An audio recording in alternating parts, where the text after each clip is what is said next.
Its paths adorned. Come on, come on.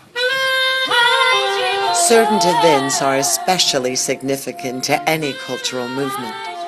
The Harlem Renaissance had a movement of jazz, blues, improvisation, brilliant paintings, art, intellectualism, and a massive poetry revival.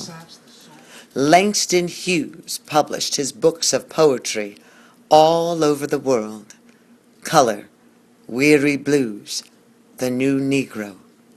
And there was also something called the Rent Party.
In any study of the development of African American culture, the period of the 1920s, known as the Harlem Renaissance, is pivotal.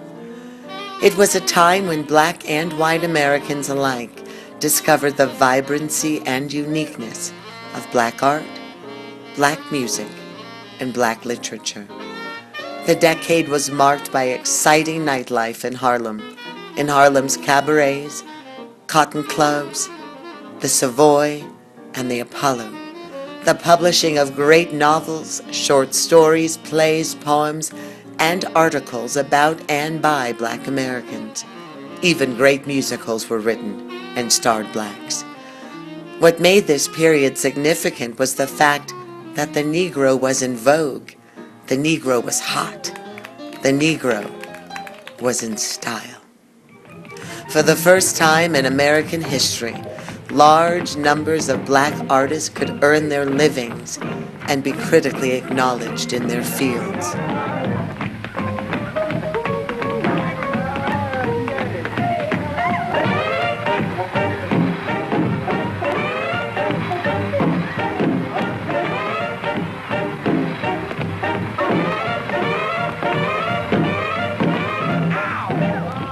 What made this Renaissance pivotal for African Americans, most particularly artists and intellectuals, was the affirmation of a distinct cultural heritage and the visibility of that culture's manifestation. The fact that this phenomenon occurred in the 1920s is easily understood in light of American history of the era. The Negro Renaissance was a significant tile in the overall mosaic of the post-war period, and it was often referred to as the Jazz Age. This label identifies itself and reflects the influence of African American culture on the period. Black artists, like noted white artists of the same lost generation, including Hemingway and Fitzgerald, were influenced by the rejection of traditional moral values, which produced a mania for new, exciting, and exotic lifestyles. Prohibition and the speakeasies it spawned helped create a culture of nightlife, a culture of dancing, and a culture of loose morals.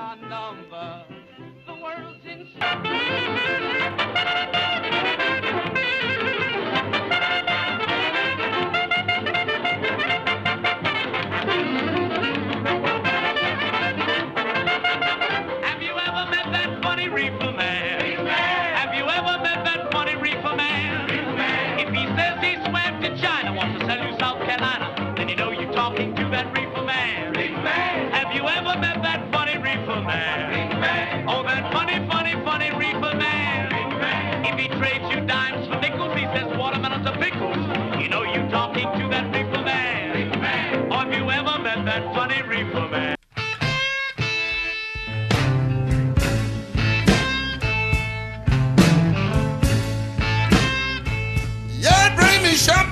I'm thirsty. Bring me a reaper when I want to get high. House rent parties were a facet of Harlem life even before the Depression. An outgrowth of parlor socials and church suppers were held to raise funds for church needs. House rent parties aimed at helping dwellers of Harlem's railroad flats meet their rents because they were skyrocketing monthly. They were the highest rents in Manhattan. Neighbors brought all kinds of food: fried chicken, baked hams, feet, pig's feet, pork chops, greens, gumbo, potato salad, cake, and more, to which a supply of bootleg liquor was also added. An admission was charged, and the piano players, horners, trumpeters, sax players, and dancers supplied the entertainment.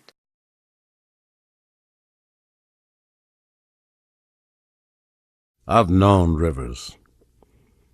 I've known rivers ancient as the world and older than the flow of human blood and human veins. My soul has grown deep like the rivers. I bathed in the Euphrates when dawns were young. I built my hut near the Congo, and it lulled me to sleep. I looked upon the Nile and raised the pyramids above it. I heard the singing of the Mississippi when Abe Lincoln went down to New Orleans, and I've seen its muddy bosom turn all golden in the sunset. I've known rivers, ancient, dusky rivers. My soul has grown deep like the rivers. Times have certainly changed since the Harlem Renaissance of the 1920s for African Americans. I'm an African American, and it's 2012. I was not a part of that experience, but I was able to suck in, inhale, enjoy, and enrich my life, the life of my children, the future of America, just based on all that was taught and learned and experienced then. I was just a child during the Civil Rights Movement, but I was an activist and able to bring down the walls of apartheid through divestment processes on my UC Berkeley campus. Most significantly, however, I remember standing in line 4 years ago, crying with my knees knocking, and voting for the first African American president in history. But the condition, the human condition, knows no color, knows no timeline, knows no period in history. Well, it forced me not out of my skin, but out of my home in L.A. and up a mountain at 1 o'clock in the morning with a key to a friend's cabin. My own renaissance was beginning, my own healing, and I found a place called Idyllwild. Idyllwild, California, is nestled somewhere between the San Jacinto Mountains and heaven. My name is Piper Dellums, and Idyllwild, California, has become my home. Somewhere between my passion, my practice, my prayer, my prose, and the promise became my purpose. I drove up this mountain in the middle of the night in a beat-up truck with a couple of bags and a dog that I rescued, searching for a desire to live again. The promise of life had drained out of my veins as trauma had enveloped my days and my nights. And in an unknown community, I found my smile and my reason for living. I found schools and shops and friends and coyotes. I found rustic leaves and pristine lakes. I found laughter. I found beauty. The community of Idyllwild prides itself over the years and through the woods on framing art upon canvases of distinction. And the greatest treasure in the field of this majestic mountain are her people. They dance to different drummers, they sing harmoniously off-key, and they carve masterpieces into barren earth each and every day. And in return they spawn and scatter seed of the same distinction throughout the community. Idyllwild, for me, and for many others, has been a place of refuge, a place of healing, and a place of wholeness. While sitting one night at the famous Aroma Cafe here in Idyllwild, I was chatting up some friends, and something pricked my heart. I felt the desire to cry and the desire to embrace everything around me, because I had returned home. And the idea of the rent party, of what was once a renaissance of culture for my people, became a necessity for the renaissance of embrace to my new community. Although Idyllwild in its uniqueness has everything from a stunningly adorable golden retriever named Max, who is our mayor, there is a whisper of something else beneath these healing mountains. There is a whisper of desperation. That is a dark cloud that is floating all over the nations and all over the world as we strive to get sober, to get on with our lives, as we strive to take care of our children, to pay our way, to work, to feed, to grow, to educate, and to house. And I knew in the swell of my being that it was time for me to give back to the community that had given me back my will to live. And so I gathered up friends, poster board, artists and musicians, and we threw at the home of Chris Fox on Indigenous Day 2012, October 8th, a rent party. We did not have the alcohol that used to loosen up the grind of the Renaissance partygoers in Harlem in the 1920s during Prohibition. A reminder, everybody, yellow buckets are for donations. Yellow buckets all around here for donations. There's a silent auction up here to my right, and there are hoodies and sweatshirts and things for sale up there as well, all right?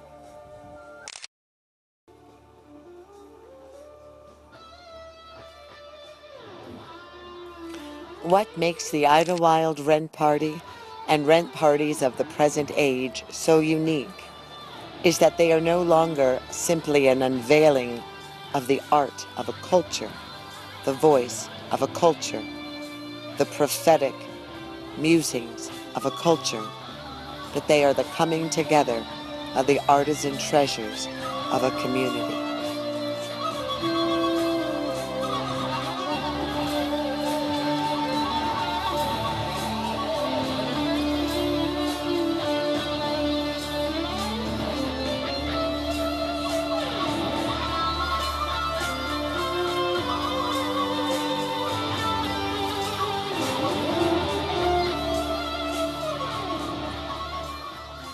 We in Idyllwild are no longer painting ourselves in colors and hues, but painting ourselves in rhythm and blues. The Idyllwild Rent Party is a party of every race, culture, and belief coming together to utilize the treasure of our art in order to lift up, embrace, house, and adore our neighbor. We are family. We are America. We are Idyllwild.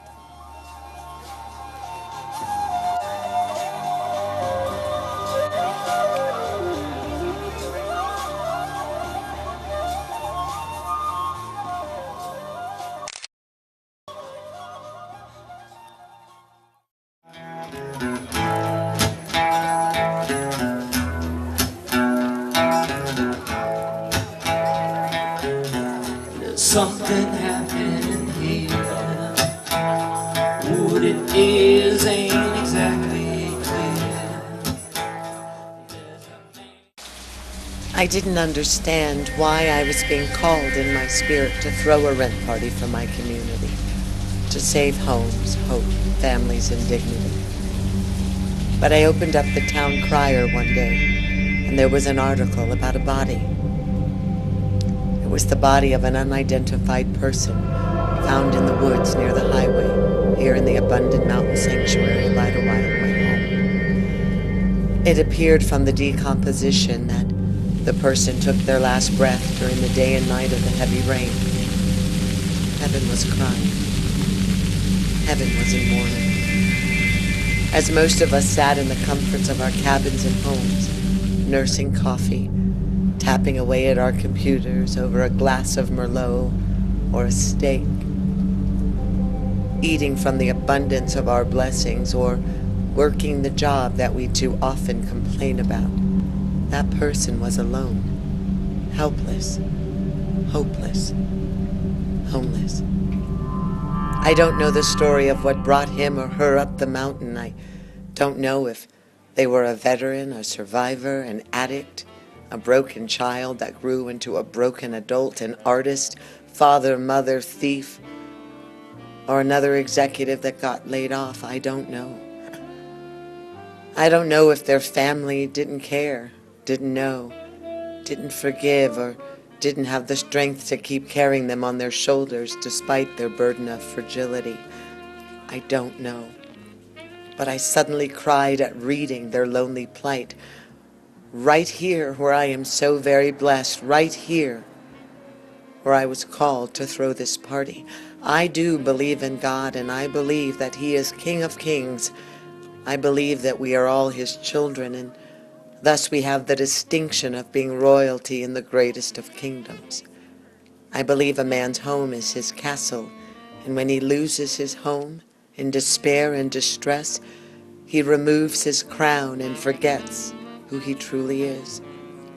I believe that we have a responsibility to ensure in our myriad abundance of overlooked blessings, our home, our food, car, clothes, firewood, work, friends, health, family, that no prince or princess, no man or woman, boy or girl, is left unidentified in our care, in our town, in our family, on our mountain, in our nation.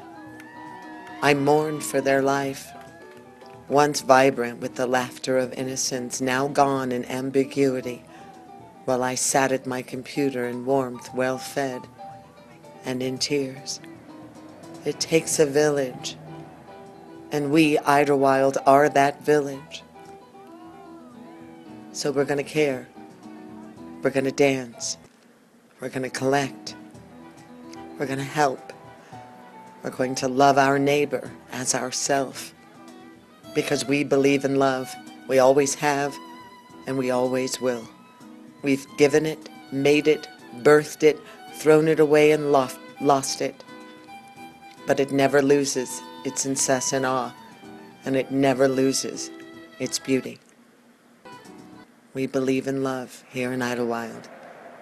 Love is the breath of life, and we will continue to inhale its glory until all of our very last exhalation.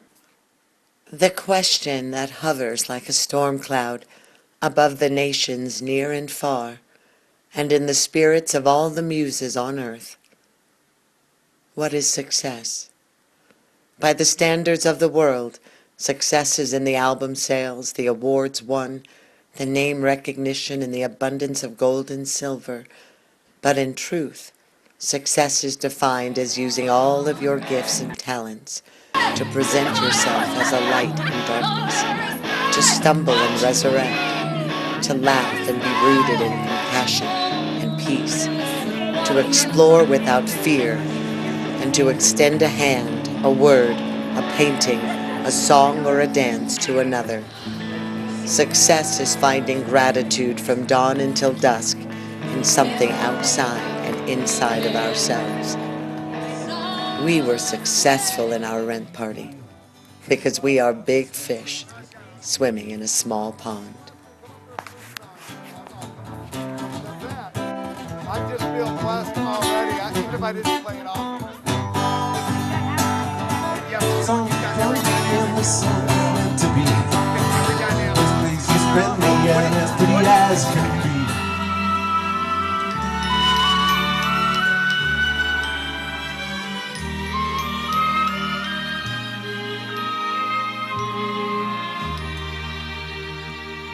Partno e bastimente e terza lontane cantano a bordo su napolitane.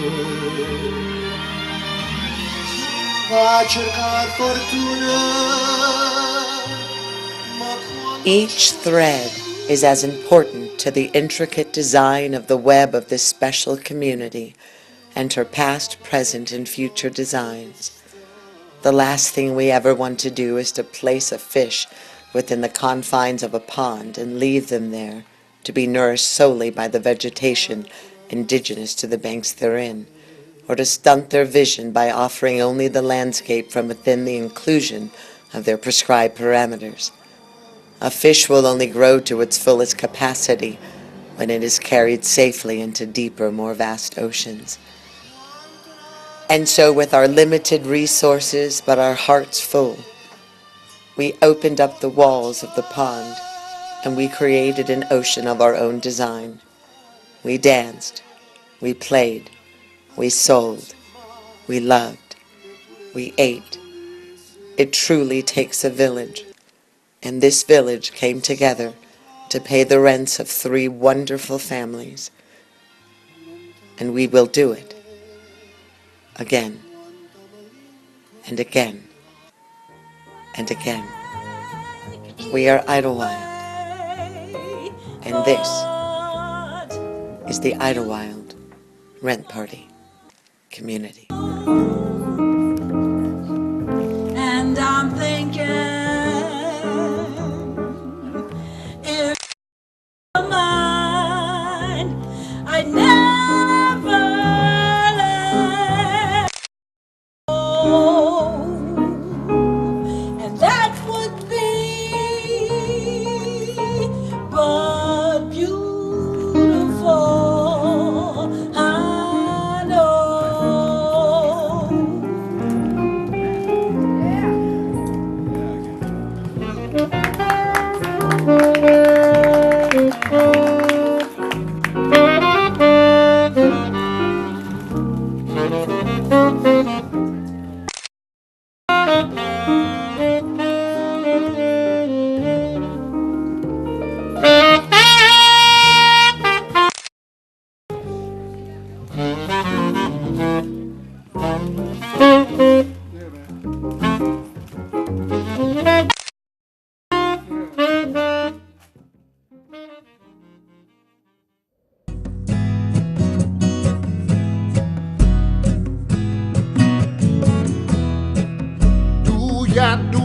Do ya feel real good? We're thankful that this community is so warm and embracing, that without even knowing the faces of those that are in need, that you decided to come out to give of your time, of your talent, of your resource, of your dance, of your song, of your home, of your hula hoop, of your beauty, just to come out. The recipients were here, and they're going to be coming back. They had to run off to work, but one of the gentlemen, he actually left with tears in his eyes. He said, I don't know these people, and I can't believe they're here for me. So for that, I just want to thank you all. One of the other recipients, she, as we know, she gave birth to her child, but the child did pass away. She is coming out of the hospital this morning, but she said she is so overjoyed with what you guys have done for her that she will be coming. Her mother is going to bring her this afternoon, so I'm going to give the thank you. We were hoping that she'd be here right now, but she just needs to do a little healing, but she will be here. Her husband, as you know, was one of the soldiers that fought for us. He is back, he is well. He does have PTSD, so he's not able to step into work yet, but he's an extraordinary father, and he's an extraordinary husband, and he too is with much gratitude that his wife will be leaving the hospital and that all of you are here for him. We also want to thank you all for coming out for our 3rd recipient. There are 10 people living in a 1-bedroom apartment here, and although we're not mentioning who they are, this person works 7 days a week. You see this person going in and out of your day. We pass them in the grocery stores, we pass them in the banks, we pass them at the post office. But he alone, with 3 generations of indigenous family, he's taking care of 10 people by himself. And he is very, very, very grateful that you're all here. So I just want to thank you and applaud you and wish you well and wish you well.